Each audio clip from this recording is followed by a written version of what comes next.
Hey everyone, it's Will, Gamer Dad, with another video for you.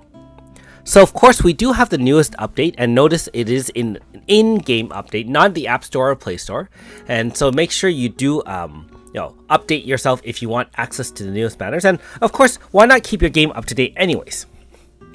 Now in tonight's episode of Should You Summon, we'll discuss the various banners associated with the newest unit, Devatroid, another style, which is obviously AS Premaya. And don't forget there is a manifest for AS Ruina, so she'll be featured in some of these banners as well. Now if you haven't already, make sure you like and subscribe to my channel, I really appreciate it. I also do have a Patreon account for those who want to support me this way. And so let's go right into it. We do have the main story special edition, and so this one is, of course, anything with the word Fateful in it will be a paid encounter. That means you have to use 1,000 paid stones or your Heaven's subscription ticket. And also notice that these ones last about a month from now up to September 14th UTC. So if you're on the North America and stuff like that, remember that UTC is usually about 1 day ahead, so plan accordingly for that. Okay.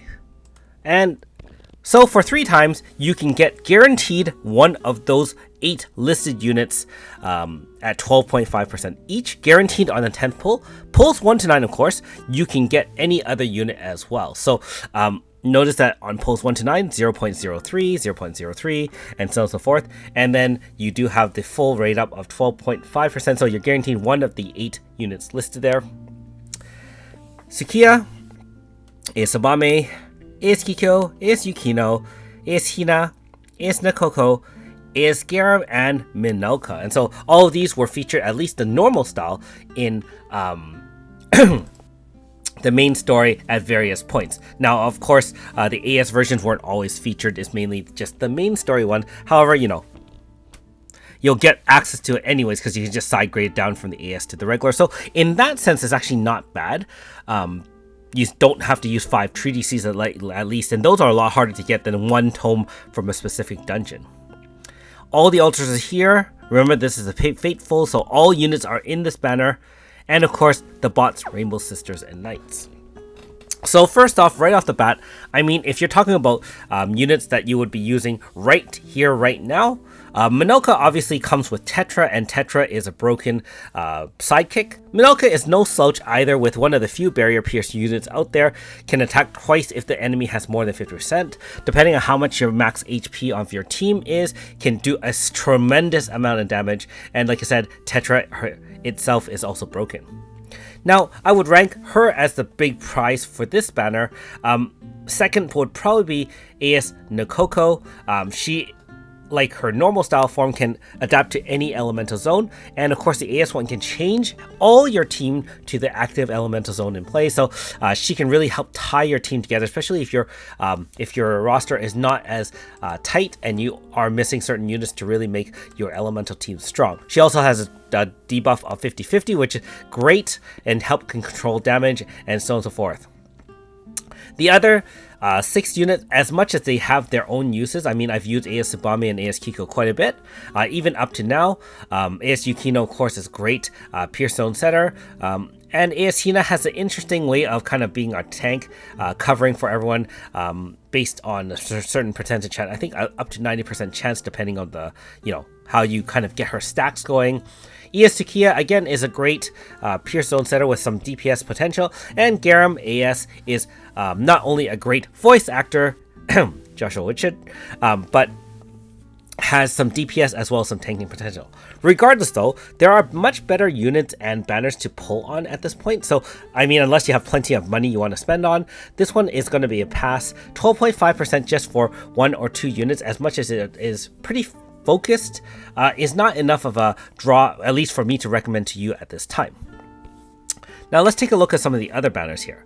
The Earth Force Edition is also a Fateful, and keep in mind that this will be 10% times each of the 5 featured units. Obviously the newest unit is Premaya, as well as Alter Shannon, which is our preemptive Earth Zone set, I believe. Violet Lancer, you've seen me use her, aka Alter Tuva. AS Odaha, which has some regenerative capabilities after battle, but also can ramp up quite a bit. And finally, Daisy, which is great in no AF strats, can do some modest debuffing, but has a lot of potential for DPS in there. And of course, same thing, bots, Rainbow Sisters, and Knights are in here. We don't really need to go over that. Now, same thing with the other banner I just mentioned, which is the main story special edition. Depends on how much you value these 5 units, and keep in mind that it's not guaranteed. It's only 10% times 5. 50% will be a random 5-star on the 10th pull. Pulls 1 to 9, of course, you can randomly pull anything, just like the general banner.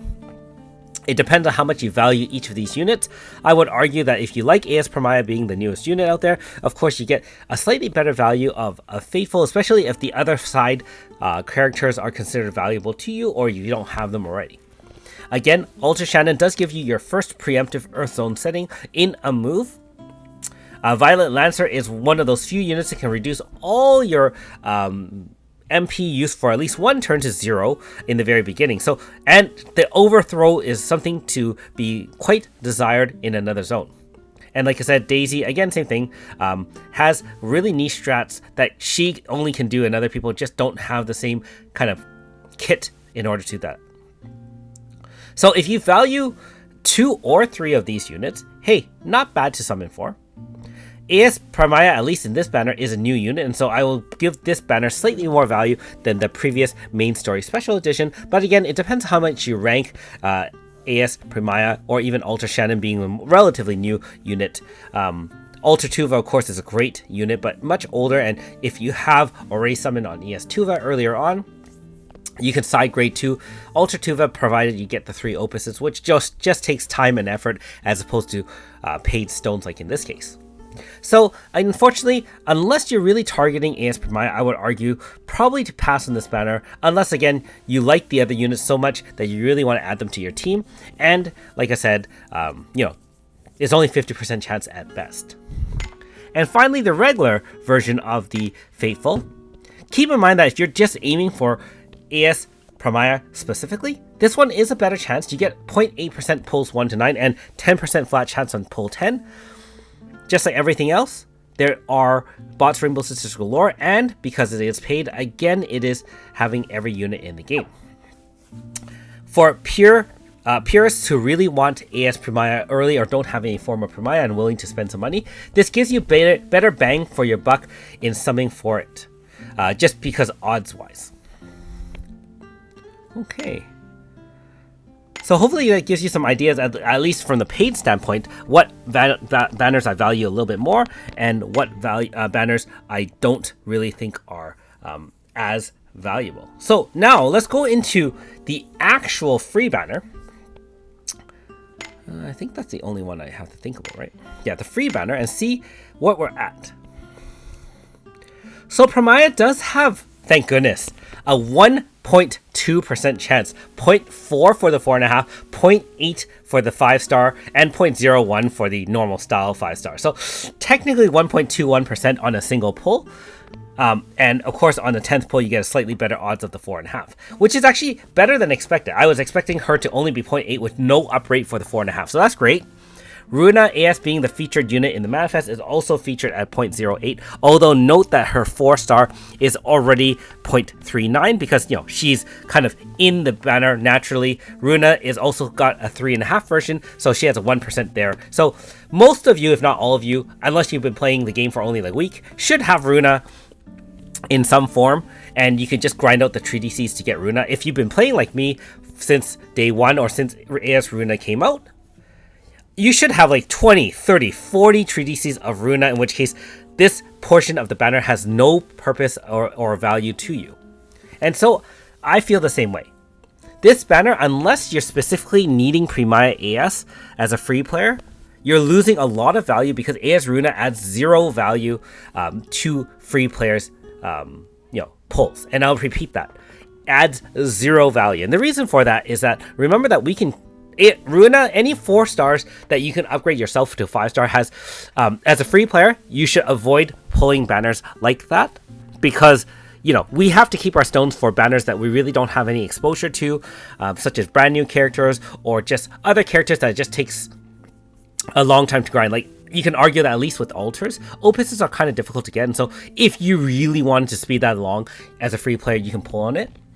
this one, there is no excuse. I mean, like I said, I have like 30 plus of Ruina myself, and not to say she's bad. Like, after the manifest is done, and I don't have her upgraded yet, she will be a decent wind slash DPS with multi-hits, by the way. So the main thing about manifested Ruina over the non-manifest stuff is with most AS ones, after you set up the number of stacks, if you do her main DPS move, the stacks are removed and it's kind of resets. With new AS manifest, usually during the AF, you can now press the move repeatedly without losing the stack. So during the AF, the damage is extremely high and continuous. But keep in mind that if you want to compare wind DPS, why are you getting Ruina AS? Cesta's still here, and so I would highly recommend using Cesta over Ruina AS as a manifest. I mean, I can't say that she's better, and she would definitely not replace Cesta's unique ability to do all 5 moves in one go. And Awakened Zone, albeit with some restrictions in team comp, as well as only a certain number of turns while Awakened Zone is in play. As for AS Premaya, what do I think about her? Well, again, she is our Earth Pierce, has a lot of AoEs. On a pure Earth team, she can get 4 stacks at the end of turn 1. And then after that, her end of turn attack is going to be pretty high mod, and her DPS is going to be pretty high mod. Her stacks after turn 1 will remain forever. And so she will be a decent powerhouse DPS wise permanently on turns 2 on, and you'll also get 2 attacks, one of her main attacks and then one at the end of turn. Or if you just do a 2-turn AF, then you'll have a massive attack during the AF, and then at the end of turn she'll have a massive attack. Keep in mind that her end of turn attack is actually more powerful modifier wise than AS Victor, and so if you've seen AS Victor in action, you'll know AS Pramaya's damage is pretty high, can be pretty high. Also has potential for dual debuff power and int 35 down, has end of turn barrier for everyone, can help with physical res up, can do slash and pierce resistance down, stackable up to 3 times, has some offensive support and some shielding as well. However, it's the same thing. As much as she adds some unique abilities and can do significant amounts of damage,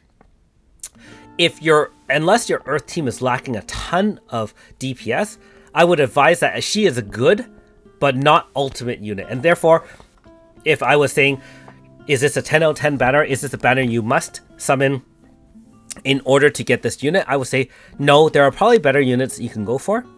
Is she a bad unit? No. We're not talking about bad units anymore. After all, there is power creep in the game, and these units are definitely very, very powerful.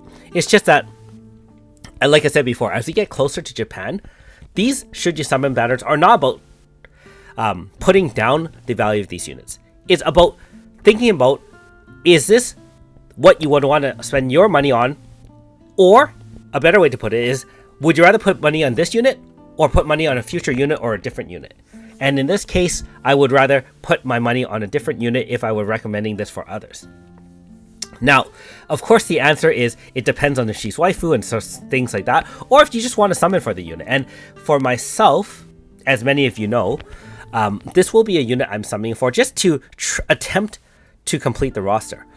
I don't feel that she's going to do a lot for my Earth DPS team. I mean, I have a 255 Nagi and AS Nagi after all. However, I mean, if I am aiming for roster completion, then that's the unit I will summon for.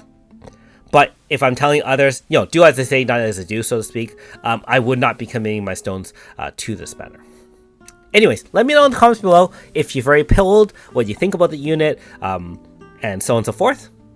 Of course, after this video, I will start summoning, and then depending on my results, either side grade as Ruina and start leveling her up for the manifest, or either cry in despair as all my stones disappear into the void. Anyways, thanks for watching. We'll see you next time.